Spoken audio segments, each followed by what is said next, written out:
just did this. It makes me, my vision is fine. I'm gonna go to the Google. We've all got problems, and some of those problems are piano player problems. So in this lesson, I'm gonna be going over the top 10 most common piano player problems. Everything from I don't have enough time to practice to when I sit down to play, I don't know how to play beautiful music. So we'll be going through the top 10 list of piano player problems, and I will be giving you really practical advice on how you can actually solve them. So this lesson is gonna include sheet music, it's gonna include exercises, it's gonna include all kinds of inspiring and helpful little pieces of information to help you become the best piano player you can be. Let's get started.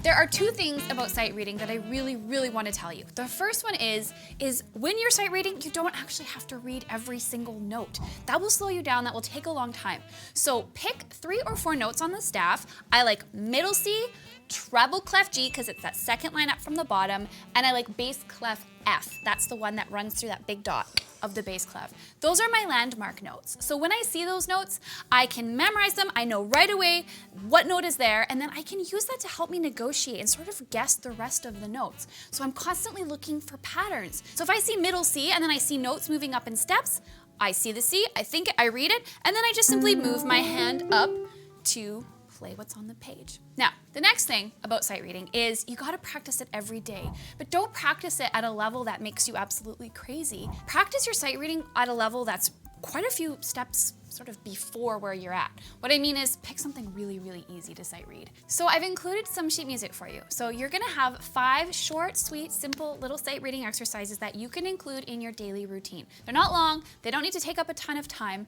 Look at them, figure out where your landmark notes are, clap the rhythm, and then see if you can sit down and play them. So spend 3 to 5 minutes every day practicing reading music that's a little easier than your current skill level, and you're gonna find out that you improve with your sight reading faster than you might think.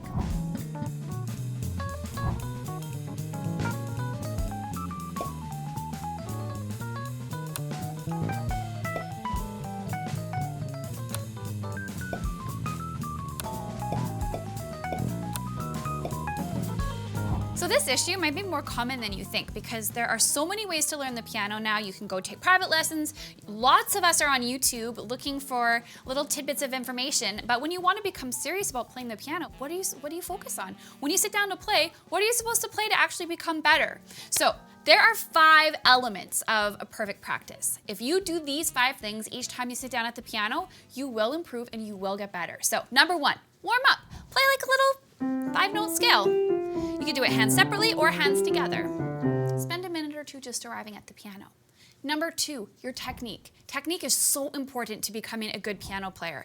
Practice your scales, practice triads, practice arpeggios. Take some time practicing your technique every single day.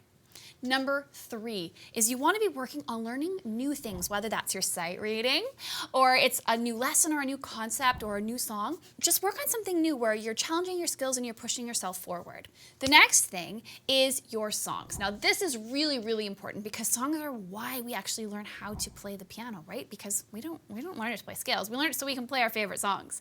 So spend some time practicing your favorite songs. And then finally, the last thing is just some free time. Goof off, have some fun. Doesn't matter what you play. Play some chords, play a chord progression. Key mash, I'm not even kidding. Just see what happens, have a sense of humor about it, and just enjoy the piano for the last few minutes. Shut your brain off and see what you can come up with. So those are my 5 elements of a perfect practice. If you can fit something into each one of those categories each time you sit down, you're gonna move forward, you're gonna improve, and you're gonna be really happy with your progress. Now, if you need a little extra help with knowing what to practice and you want a little bit more of a guided routine, something step by step, this is where I'm making a shameless throw to pianote.com because that's what we're all about there. We've got all the step-by-step lessons for you, so if you want a little more structure, head on over there. So that brings me to my next point, which is my hands won't cooperate. I think this is probably one of the most common beginner piano player problems. It's so frustrating because this hand goes and then this hand is all kind of falls apart.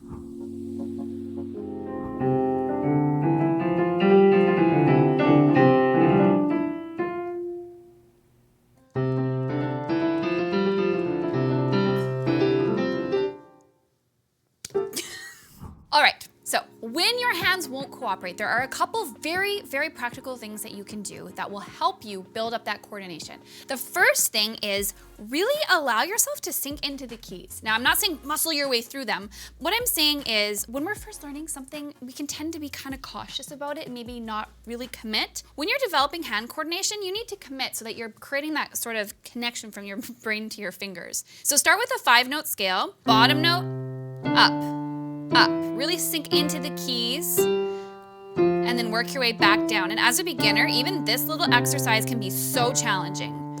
And that's okay, because as you learn the piano, you're going to find that you always have more room to improve with your hand coordination. So the next thing I'm going to suggest is that you work on a little bit of a hand independence exercise.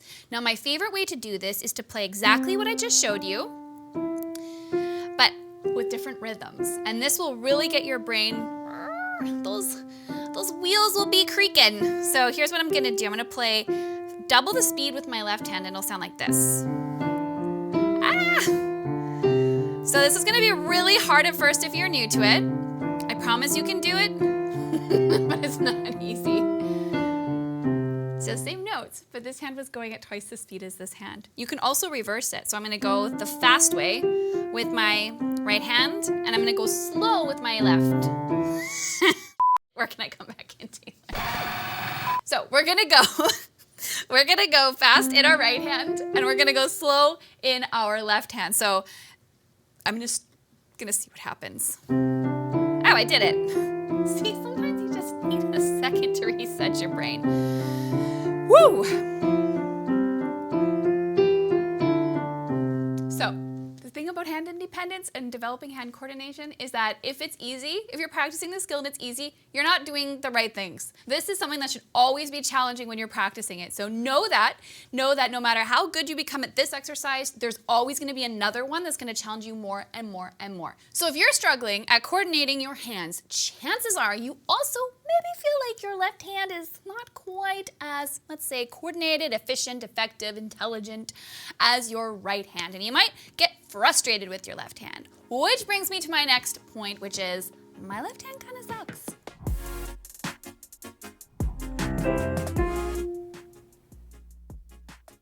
Daisy, I'm not asking more of you than Buttercup. Mate, why are you yelling at me? You can do it, Daisy. All right, so the truth about the left hand is when you're learning to play the piano, all the action's happening in your right hand. You're playing melody, you're playing chords, it's very busy, and the left hand's kind of like the rhythm keeper and the bass player, and it just doesn't have as demanding of a role, which means it can feel sometimes less efficient and effective. So you just need to spend a little more time with your left hand and bring it up to speed. So one of my favorite ways to do this is just use a simple pattern-based dexterity exercise. I've got one included here, you can download it below, but it's very pattern-based, so I'll just tell you exactly what to do. I'm gonna start on C, and I'm gonna play the next note. So 5, 4, 3, 2, and then I'm gonna rock back and forth. And then I'm just gonna work my way up the scale. And I'm playing it slowly now, but watch what happens when I start to add some speed. Now my left hand is working.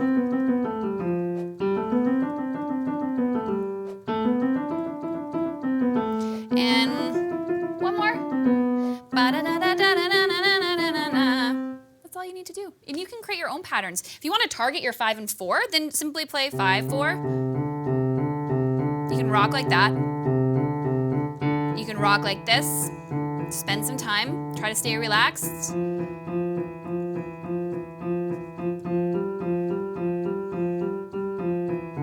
That was kind of ridiculous, but you get the point.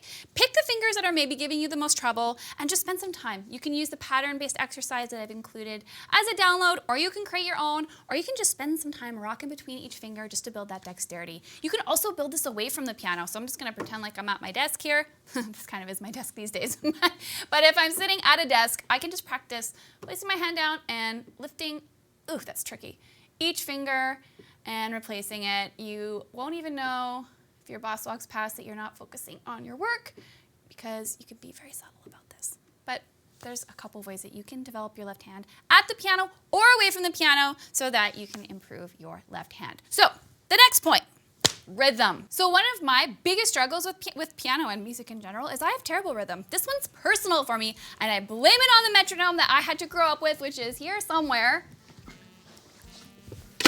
This horrible thing. Because this was not consistent, the ticking was never even, and nobody believed me, but I have proved my point since. So whatever you want to blame your rhythm problems on, it's up to you, but there are solutions.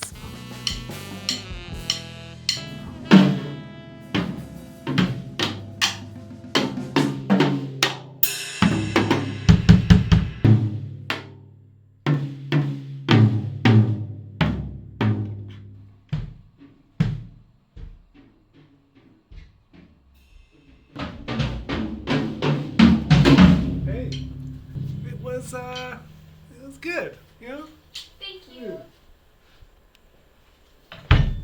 All right, so what are the solutions to your rhythm problems? Well, chances are the solution is in our old friend, the metronome. But we're not gonna use that metronome, and I'm actually gonna use my phone today because not everybody has an engineer in the room to play metronome for them. So it's this simple. Grab your phone device, and I just did this. It makes me, my vision is fine.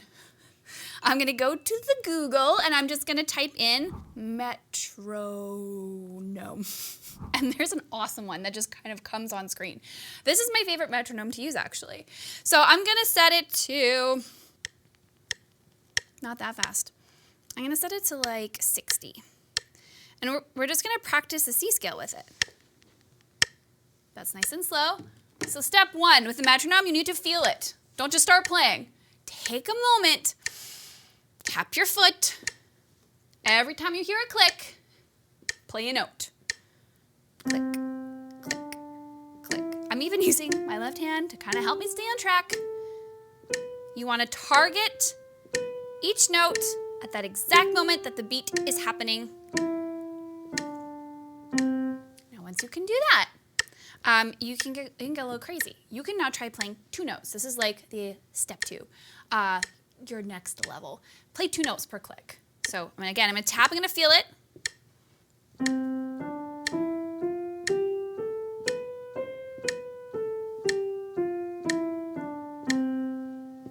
And there you go.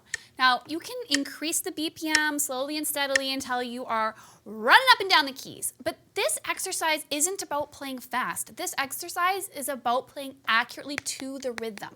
So don't worry about getting speedy just yet. Just worry about being accurate with each of those beats. Now, there are tons of like drum loops that you can find on Google. You can just type in, drum loop and you can play along with that. You can set your BPM there. You can also play along with the artist of, your favorite artist as they perform your favorite songs. So, grab your music, grab your chord chart and play with the track and stay on track. That's a really fun way to practice your rhythm. At the end of the day, it's about bringing mindfulness to it, putting in the time to be precise and use your metronome, and then just daily, regular practice with that rhythm. Which brings me to I just can't stay motivated.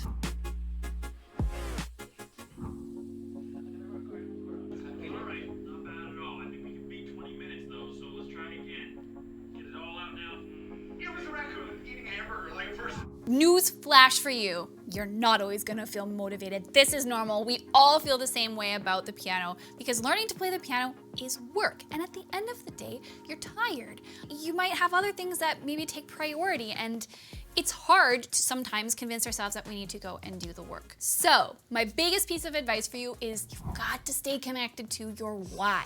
So get out a sticky note or a piece of paper or put it on your phone background screen. Why did you start to learn to play the piano? Maybe you want to play like Elton John. Maybe you just want to sing your favorite songs. Maybe you want to jam with your friends. I don't know, but you do. So whatever that reason is, write it down because when you're not feeling motivated, you need to remember your why.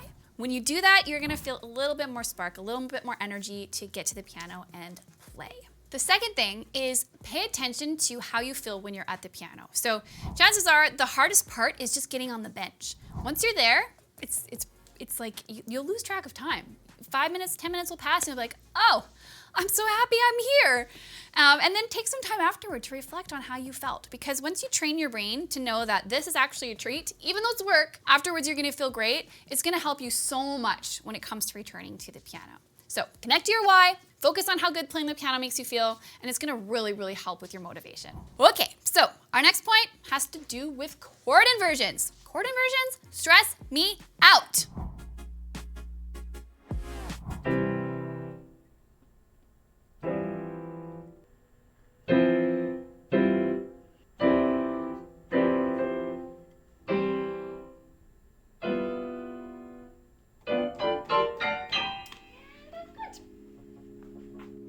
So chord inversions always confused the heck out of me. I would sit down and I'd go to play my chord inversion and I'd be like, what are the notes? And then I'd have to move to the next shape and I'd be like, what are the notes? And what's the shape? And what's the fingers? And I never really put it all together. So let me just help you. I figured this out in recent years, I'm embarrassed to admit. But once I figured it out, it made chord inversion practice so much more simple and way more fun. So when you are practicing chords, triads specifically, you only have 3 notes, and they are the exact same notes every single time. Here's a C chord in root position. We call this root position because it's like our home base. And when you talk about the 3 notes of a triad, you always have a root note. That's important. The root note is like the grounding note. It defines the chord name. And when you are in home base position or root position, the root note is right here on the bottom of the chord shape. 3 notes, C, E, and G. Now, to invert this chord simply means to play the same notes in a different order. So I'm going to take the bottom note, I'm going to throw it to the top of the chord shape. So I'm going to repeat my E and my G, and now my C is on top. Now, I don't have to ask myself, what notes am I playing? Because I already identified them earlier. It's simply about getting my hand into the right position. And notice this. This root note has like some space below it. So this is another really important thing to pay attention to, the spaces between the notes. When you're in root position, you have 1, 2, 3, and 1, 2, 3, a third and a third.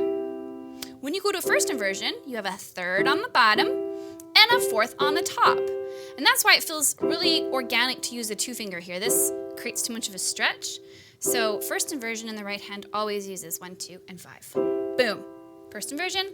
We know this is our root note now because it has the most space below it. Now we're going to invert it again. So I'm going to take this bottom note, throw it up here. So I'm going to put my thumb there, my third finger here, and now my E goes on top. Now the bigger space is below the root note still, because that's how it works. The root note always has the most space when we're inverting. And the smaller space, the third, is on top. So fourth and third, and that gives us a second inversion triad. 1, 2. My root note is in the second spot down from the top. Now, the magic happens here because I'm going to take that bottom note and throw it on top again, and look at that. We're right where we started. So that's how inversions work. We've got lessons on inversions right here for you. We'll link them below this video so you can really dive into this topic. But my advice to you is to just connect with the 3 notes you're going to be playing repeatedly. Get used to the shapes. Practice root to first. Root to first. Really feel how that feels in your fingers. Feel how that feels. That makes sense. And then you can invert again. So get used to the feeling of moving from here to here. It's just a shape. Same notes, different order. And then from here to here. And once you have that, you are rocking and rolling. And I just have to tell you that inversions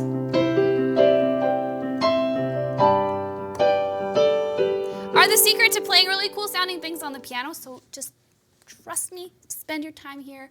It's always worth it.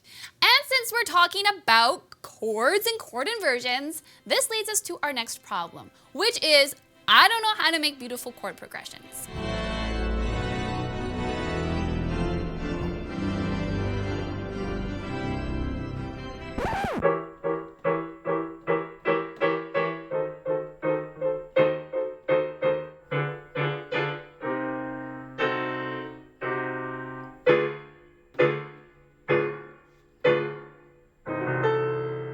Creating beautiful chord progressions is actually way easier than you might think. I know for a long time I thought, well, like, how do you know what chords sound good together, and how do you make something beautiful sounding with these chords? It's actually pretty straightforward. If you can play a scale, you can put together a beautiful chord progression. So I'm going to use the key of G major as an example. So the notes of a G scale use G, A, B, C, D, E, F sharp, and G. Take your hand, create a chord on the first note of that scale. Just a root position triad. Now move that shape include the scale ingredients. So remember we had an F sharp in our scale, so we're not gonna play F on this guy, we're gonna play F sharp. Build a chord. Make sure you use that F sharp each time you move on each note of the scale that you're playing. And you have something called the diatonic chords, which is just a fancy name for the chords that belong to that scale. And guess what? You can pick and choose any of those chords, and chances are they're gonna sound amazing together. But to make this even easier for you, I'm just gonna tell you which ones are gonna sound awesome every single time. These are the ones that are used in most popular music. So make a chord starting on the 1. So when I say 1, I just mean the first note of the G scale. And then find the 5th note of the G scale and build a chord there. And then find the 6th note of the G scale and build a chord there. And then find the 4th note of the G scale and build a chord there. And would you look at that? You have a beautiful chord progression. And the great thing about this is you can take those 1, 5, 6, 4 chords and play them in any order, and it's gonna sound amazing. So let's start with a 6. And then we'll go to the 4, and then we'll go to the 1, and then we'll go to the 5. And you could play those chord tones broken. I picked a different order there again. Those 4 chords are gonna sound amazing no matter what you do with them. So there you go. That's the secret to building a beautiful chord progression. Pick a scale, figure out the notes, build a chord, just a regular old triad on the 1, the 5, the 6, the 4 notes of that scale, and you are good to go. Mix and match, get creative, have some fun, and you'll be making beautiful music all day long. Our next problem is I want to memorize songs, I want to play them by ear without any music, but I'm really struggling.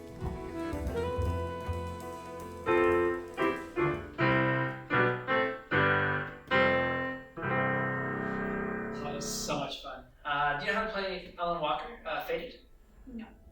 Okay. How about Hallelujah? No. Okay. 1,000 Miles, Vanessa Carlton? No. So the truth is, some of us are awesome at memorizing, and some of us are just not awesome at memorizing. This is kind of one of those like natural skill sets. And the great news is that you can develop this, but I just really want you to know that sometimes memorizing songs is just gonna be hard for some people, and that's okay. My sister, you can give her sheet music and she can play it. You can give that same sheet music to me and I will be a train wreck. You ask my sister to play a piece from memory and she will be very distressed by that request. You ask me to play something from memory and I'm like, oh yeah, I got this. So that's okay. Everybody's unique. Everybody has their own giftings, and that's great. But if you want to develop this, if you want to get better at memorizing and playing by ear, there's a few things you can do. But you have to be prepared to make some mistakes, because my advice for you is to pick a song you know super well, like Twinkle Twinkle Little Star. Honestly, nursery rhyme songs or songs you grew up listening to are the best place to start, and just try to figure it out. And just be prepared, you're gonna sound terrible and make lots of mistakes. It might sound like this. You might go, okay, I'm gonna start here. Okay, so we go, twinkle, twinkle. So where would that note be? Twinkle, nope. Twinkle, okay. Twinkle, twinkle, little. See how I'm kind of singing ahead? Little, so where that could be? Nope, nope. Okay, twinkle, twinkle, little star. Okay, that moves down. See how it's a very slow process, and you might make mistakes. You might have to sing a little bit, because singing actually really helps with developing your ear. So if you can sing what you have to play, you're gonna definitely be kind of a step ahead. So just pick a song that you know super well and just try to figure it out. Don't be afraid to make mistakes. When I was first learning to play songs by ear, that's actually the approach that I took, and I was terrible at it, like truly terrible. But what ends up happening is that you start to memorize intervals, and you start to learn that this always sounds like this space between notes, and this space between notes always sounds like this. And you kind of just develop an instinct for it over time. So there were many years of me picking out songs by ear and picking the wrong notes, 8 out of 10 times, but it gets better, because the ear is amazing. The ear will be like, ugh, that's terrible, don't play that note again. And then it'll just magically help you to avoid it next time. So over time, you become better and better. So pick an old song you know really well, try to see if you can figure out what the notes are on the piano, sing ahead, so just sing the next notes to see if you can kind of match those on the keyboard to help you stay on track. Just know it can take some time, and that's okay. So, we are at our final problem, and this might be my favorite problem to solve, because this problem is, I I don't have enough time to practice.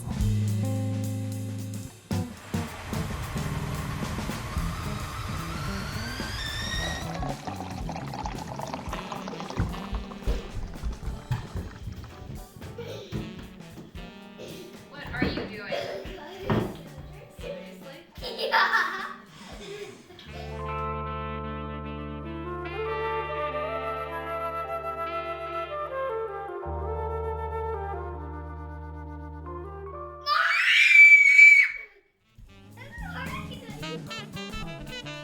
Yes, you do have time to practice because guess what?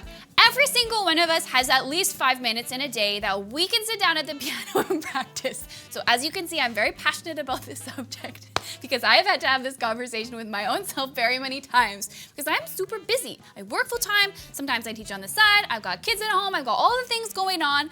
I, like most of us, have a very, very busy life and fitting in practices can sometimes feel like impossible.